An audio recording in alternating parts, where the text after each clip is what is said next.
ఓం శుక్లాం వరధరం విష్ణుం శశివర్ణం చతుర్భుజం ప్రసన్నవదనం ధ్యాయేత్ సర్వవిఘ్నోపశాంతయే. ఓం గురుబ్రహ్మ గురుర్విష్ణుః గురుదేవో మహేశ్వరः గురు సాక్షాత్ పరబ్రహ్మ తస్మై శ్రీ గురవే నమః. ఓం వ్యాసాయ విష్ణురూపాయ వ్యాసరూపాయ విష్ణవే నమో వై బ్రహ్మనిధయే వాసిష్ఠాయ నమో నమః. ఓం నారాయణం నమస్కృత్య నరం చైవ నరోత్తమం దేవీం సరస్వతీం వ్యాసం తతో జయముదీరయేత్. హరి ఓం.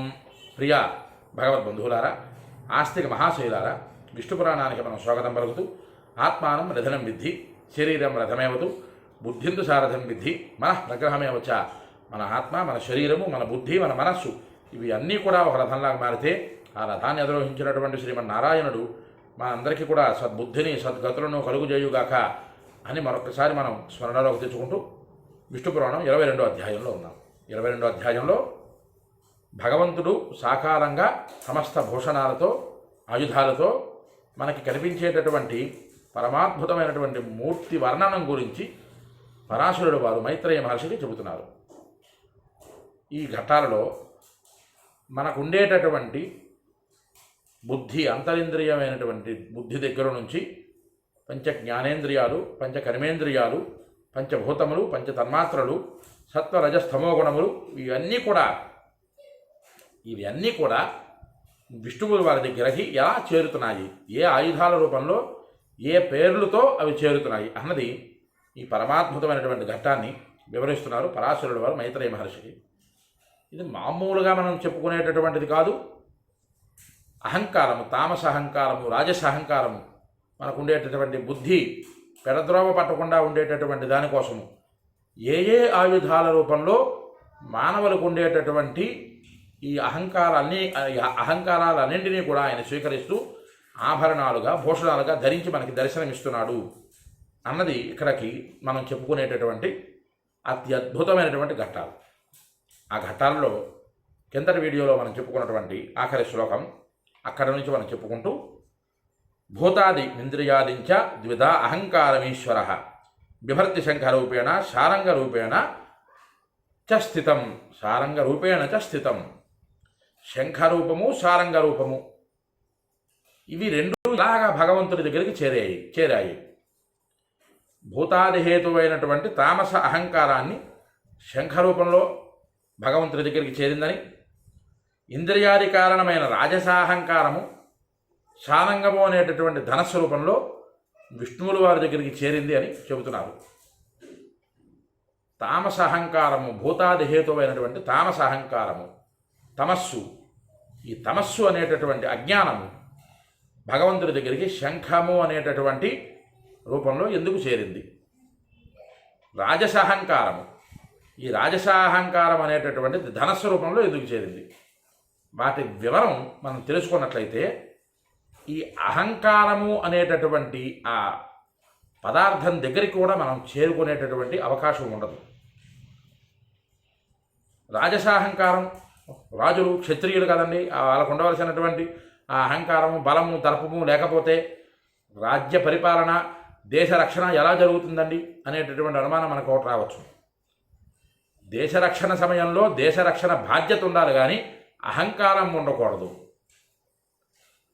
అలాగే భూతాదిహేతువైనటువంటి సమస్తమైనటువంటి రాక్షస గణాలకు ఉండేటటువంటి అజ్ఞానాంధకారం అనేటటువంటిది మానవులలోకి వెళ్లకుండా ఉండాలి. కాబట్టి ఆ అహంకార రూపాన్ని ఒక శంఖముగా ఆయన స్వీకరించాడు, ఒక ఆయుధముగా ఆయన స్వీకరించాడు, దాన్ని ధరించాడు, చేత పూనాడు. ఇవన్నీ కూడా మనం చెప్పుకున్నట్లయితే భయంకరమైనటువంటి అహంకారాలు మన దరికి కూడా చేరవు అని ఇక్కడ పరాశరుడు వారు చెబుతున్నారు మైత్రేయ మహర్షికి. ఈ వాటి గురించి తెలుసుకున్నట్లయితే శంఖ, చక్ర, గదా, సారంగ, ఖడ్గము ఇలాంటి ఆయుధాలన్నీ కూడా పట్టుకున్నటువంటి విష్ణువు మనకి దర్శనం కావాలి అంటే మనం ఎంతటి అహంకార రహితులమై ఉండాలి. ఎలాంటి అహంకారానికి మనం గురి కాకుండా ఉన్ననాడు భగవంతుడు మనకి సాకారంగా దర్శనమిస్తాడు. ఈ రకంగా ఆ శ్లోకం దగ్గర శంఖము, సారంగము అనేటటువంటి ఆయుధాలను ధరించాడు విష్ణువుల వారు అని చెబుతూ, బలస్వరూప మత్యంత జవేనాంతరి తా నిలయం చక్రస్వరూపంచ మనోదత్తే విష్ణు కరే స్థితం. ఇక్కడ మిక్కిలి చంచలమైనటువంటిది, అత్యధికమైన వేగంలో వాయువు కన్నా బలమైనటువంటిది మించినది అయినటువంటి మనస్సు అన్నది చక్ర రూపంలో విష్ణువులు వారు ధరించి ఉన్నారు హస్తములో. చక్రము సుదర్శన చక్రము అని మనం అందరం అనుకుంటాం కదా.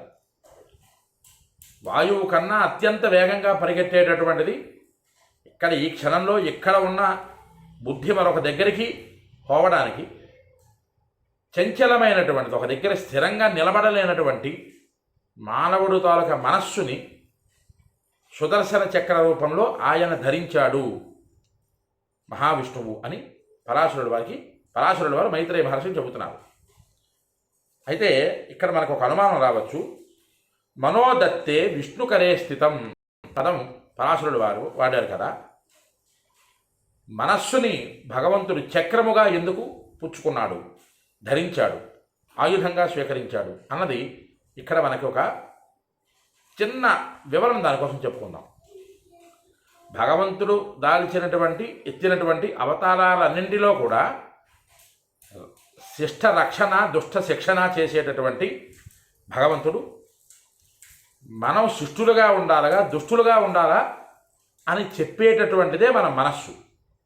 ఆ మనస్సు భగవంతుడికి దగ్గరగా భక్తిగా ఉన్ననాడు ఆయన చేత ఆభరణంగా మనం నిలబడగలం. అదే దుష్టులైన నాడు అదే ఆభరణం ఆ దుష్టుల్ని సంహరించి, ఆ దుష్ట బుద్ధుల్ని సంహరించి మరలా వాళ్ళకి మరొక అవకాశం సృష్టి క్రమంలో భగవంతుడు ఇస్తాడు. మనం తెలుసుకోవలసినది ఏమిటయ్యా అంటే, మన బుద్ధి వక్రగతికి పోకుండా భగవంతుడి దగ్గర ఒక ఆభరణంగా, ఒక ఆయుధంగా, ఒక ఆయన వేసుకునేటటువంటి వైజయంతిమాలలో ఒక పూరేకుగా మనం చేరాలి అంటే భగవంతుడు ఇచ్చినటువంటి బుద్ధిని మనం సక్రమమైనటువంటి మార్గంలో పెట్టుకోవాలి. ఈ వివరం మనం చెప్పుకున్నట్లయితే ఎంత వివరం చెప్పుకుంటున్నా మనకి సమయం చాలదు కాబట్టి ఆ వివరాలలోకి పెద్దగా వెళ్ళడం లేదు. అందుకు మన మనస్సు అన్నటువంటిది స్వామివారి దగ్గర ఒక ఆయుధంగా చేరుతున్నది అని పరాశరుల వారు చెబుతూ, పంచరూపాతు యామాల వైజయంతి గదాభృత సాభూతహేతు సంఘాతో భూతమాలాచ వైద్విజ. ఓ ద్విజోత్తమ మైత్రేయ మహర్షి, ముత్యం, మాణిక్యం, మరకతం, ఇంద్రనీలం, వజ్రం వీటితో సమానమైనటువంటి రూపసాదృశం గల గదాధరుడు ధరించేటటువంటి వైజయంతిమాల పంచభూతాల పంచతన్మాత్రల సాముదాయకమైన భూతమాలయే సుమా అని చెబుతున్నారు. జాగ్రత్తగా చూడండి. ఇక్కడ గదాధరుడు అనేటటువంటి పేరుని పరాశరుడు వారు వాడుతూ, గద బుద్ధి అనేటటువంటి ఆ బుద్ధి పెడద్రోవ పట్టకుండా ఉండడానికి భగవంతుడు గదా రూపంలో మన బుద్ధులన్నింటినీ కూడా ఆయుధంగా పుచ్చుకున్నాడు కదా.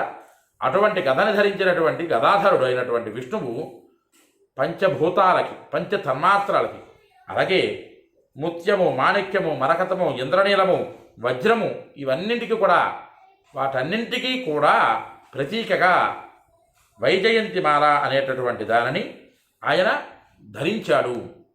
పంచతన్మాత్రల యందు కానీ పంచభూతాల యందు కానీ ఎలాంటి వికారము కలగకుండా ఉండేటటువంటి వాడు విష్ణువు. అవికారాయ శుద్ధాయ నిత్యాయ పరమాత్మనే. నిత్యము ఉండేటటువంటి విష్ణువు, ఎలాంటి వికారానికి లోనుగానటువంటి విష్ణువు మనకుండేటటువంటి సమస్త వికారాలని కూడా వైజయంతిమాలగా ఆయన పుచ్చుకుంటున్నాడు. ఆయన అంత భక్తులకి కటాక్షించేటటువంటి అంతటి మూర్తికి మనం చేయవలసింది ఏంటయ్యా? భక్తిగా ఉండడం ప్రధానం. మనం ఎంత భక్తిగా భగవంతుడిని నమస్కరిస్తామో, పూజ చేస్తామో, ఆరాధన చేస్తామో అంతటి పరమాద్భుతమైనటువంటి వరాలని మనకి వసుగుతాడు విష్ణువు. అలాగా వైజయంతిమాలని ఆయన ధరించాడు. యానేంద్రియాణ్యశేషాని బుద్ధి కర్మ ఆత్మకాని వై శరరూపాణ్యశేషాని తాని దత్తే జనార్దన. జనార్దనుడు అనేటటువంటి రూపంలో సమస్తాలైన ఇంద్రియాలు, జ్ఞానేంద్రియాలు, కర్మేంద్రియాలుగా ఉన్న వాటన్నింటినీ కూడా జనార్దనుడు అశేషములైనటువంటి శరరూపంలో, బాణాల రూపంలో ఆయన దగ్గర ఉంచుకున్నాడు. పంచ కర్మేంద్రియాలు, జ్ఞానేంద్రియాలు సమస్తములైనటువంటి మానవుడిలో ఉండేటటువంటి వికారాలన్నింటినీ కూడా ఆయన దగ్గరగా శరమము అనేటటువంటి రూపంలో ఆయన ఉంచుకున్నాడు, ఆయన ధరించాడు అని చెబుతూ బిభర్తి యచ్ఛాసి మత్స్యుతో అత్యంత నిర్మలం విద్యామయంతు తజ్ఞానం అవిద్య కోశ సంస్థితం. ఖడ్గము, ఇది జాగ్రత్తగా ఇక్కడ మనం తెలుసుకోవాల్సినటువంటి విషయం. ఖడ్గము అనేటటువంటి విద్య, ఆ ఖడ్గము అనేటటువంటి విద్య, అవిద్య అనేటటువంటి వర, ఇవి రెండూ ఒకే దగ్గర ఉన్నట్టుగా చెప్తున్నారు ఈ శ్లోకంలో. మనకు ఉండేటటువంటి విద్య, జ్ఞానము, ఇవి రెండూ కూడా కలి ప్రభావానికి లోనై అవిద్యగా అజ్ఞానముగా ఆ రెండింటి చేత కప్పబడుతోంది. ఆ కప్పబడినటువంటి విద్య కానీ జ్ఞానము కానీ మన నుంచి బయటకు వచ్చి భగవంతుడి కోసం ప్రాకులాడాలి అంటే ఆయన దగ్గర ఒక ఆయుధంగా మనకుండేటటువంటి విద్యా జ్ఞానము ఆయన దగ్గర ఆయుధంగా ఉన్నది అని మనం దర్శించాలి.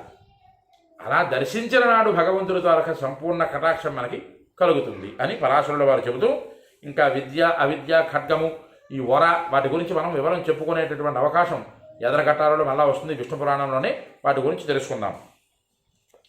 ఇత్థం పుమాన్ ప్రధానంచ బుద్ధి అహంకారమేవచ భూతాని చ హృషీకేశ మన సర్వేంద్రియాని చ విద్యా విద్యేజ మైత్రేయ సర్వమేతతు సమాశ్రితం. ఓ మైత్రేయ మహర్షి, ఈ విధంగా పురుషుడు, ప్రధానము, బుద్ధి, అహంకారము, భూతాలు, మనస్సు, సమస్త ఇంద్రియాలు, విద్య, అవిద్య, ఇవి అన్నీ కూడా హృషీకేశుని ఆశ్రయించి ఉన్నాయి అని చెప్తున్నారు పరాశరుడు వారు. భగవంతుడి దగ్గర నుంచి విడివడబడ్డ ప్రతి ఒక్క ప్రాణి కూడా ఈ చట్రంలోనే ఉంటున్నాయి. ఏ చట్రము? బుద్ధి, అహంకారము, మనస్సు, ఇంద్రియాలు, విద్య, అవిద్య, ఈ చట్రంలోనే ఉంటున్నాయి. ఈ చట్రాన్ని దాటి మనం వెళ్ళాలి అంటే భగవంతుడి పాద పద్మాల దగ్గర చేరాలి అంటే మనం ఎంత భక్తిగా స్వామివారు మీద మనం ఉంచుతామో స్వామి మనకి కటాక్షం అంతలాగిస్తాడు. అంచేత ఇంకా శ్లోకాలలోకి వెళ్ళినట్లయితే అస్త్రభూషణ సంస్థాన స్వరూపం రూపవర్జిత బిభర్తి మయా రూపోసౌ శ్రేయసే ప్రాణినాం హరి. రూపం లేనివాడు, మాయారూపంగా కలవాడు అయిన హరి ప్రాణుల యొక్క మేలు కొరకై ఈ ఆయుధాలకు, ఆభరణాలకు ఆధారమైనటువంటి స్వరూపాన్ని ధరించాడు. ప్రాణుల యొక్క మేలు కొరకు, మనందరి మేలు కొరకు, మనందరినీ రక్షించడం కొరకు ఆయన మనకుండేటటువంటి వికారాలని, అవిద్యని, అజ్ఞానాలని, వీటన్నింటినీ కూడా ఆయన ఆయుధాలుగా స్వీకరించాడు. ఇంద్రియాలకి ఇంద్రియలోలుడైనటువంటి మానవుడు బుద్ధి పెడద్రోవ పట్టకుండా గద అనేటటువంటి రూపం దగ్గర నుంచి ఆయన అన్నింటినీ కూడా ఆయుధాలుగా ఆయన స్వీకరించాడు అని చెప్పుకుంటూ స వికారం ప్రధానంచ పుమాంసమఖిలం జగతు బిభర్తి పుండరీకాక్షస్థ దేవం పరమేశ్వర. పద్మాల వంటి నయనాలు కలిగిన పరమేశ్వరుడు ఈ విధంగా స వికారమైనటువంటి ప్రధానాన్ని, పురుషుని, అశేషమైనటువంటి జగత్తును కూడా ఆయన ధరించాడు. ఎలాగా ధరించాడు? వికారము అంటే అవికారము కాదు, సవికారము.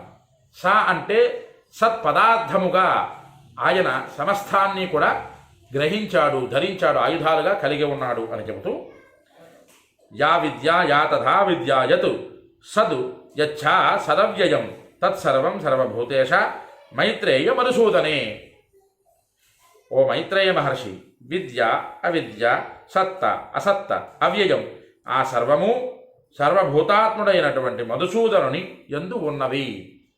మనకి ఏది కావాలో అది మనకి ఇచ్చేటటువంటి మూర్తిగా ఆయన మనకి దర్శనమిస్తున్నాడు. కల్పవృక్షం దగ్గరికి వెళ్ళి కాఫీ పొట్లం అడగకూడదు కదా మనం. కత్తి అనేటటువంటి విద్య, ఆ కత్తిని దాచుకునేటటువంటి వర అనేటటువంటి అవిద్యలో బంధీకృతమై ఉన్నది. మనకి అవిద్య వద్దు, విద్య కావాలి అంటే మనం భగవంతుడి చేత ధరించినటువంటి విద్య అనేటటువంటి ఖడ్గాన్ని దర్శనం చేయాలి. అలాగే బుద్ధి పెడద్రోవ పట్టకుండా ఉండాలి అంటే భగవంతుడు ధరించినటువంటి బుద్ధి అనేటటువంటి రూపం ఒక గదలాగా మారి ఆయన ఆయుధంగా ధరించాడు కాబట్టి అది మనల్ని రక్షిస్తున్నది. ఇలాగా ఉండేటటువంటి కర్మేంద్రియాలు, జ్ఞానేంద్రియాల నుంచి వచ్చినటువంటి ప్రతి ఒక్క అవికారము కూడా, ప్రతి ఒక్క వికారము కూడా మనకి ఇబ్బంది పెట్టకుండా ఉండాలి అంటే సమస్తమైనటువంటి ఆయుధాలతో ఆభరణాలతో ఉండేటటువంటి మూర్తిని మనం దర్శించాలి. ఆ మూర్తిని మనం దర్శించాలి అంటే విష్ణువు సాకారంగా మనకి కనిపిస్తున్నాడు. అది ఎలాగన్నది మనం వచ్చే ఎదరగా తెలుసుకునే ప్రయత్నం చేద్దాం. ఎవరికైతే ఈ వీడియో నచ్చుతుందో వారందరూ కూడా లైక్ చేయండి, షేర్ చేయండి, మీ అమూల్యమైన మాటలను కామెంట్ రూపంలో పంపించండి. విష్ణు పురాణాన్ని మీరు వినండి, తరించండి, 10 మంది చేత వినింపజేసి తరింపజేయండి. హరి ఓం స్వస్తి.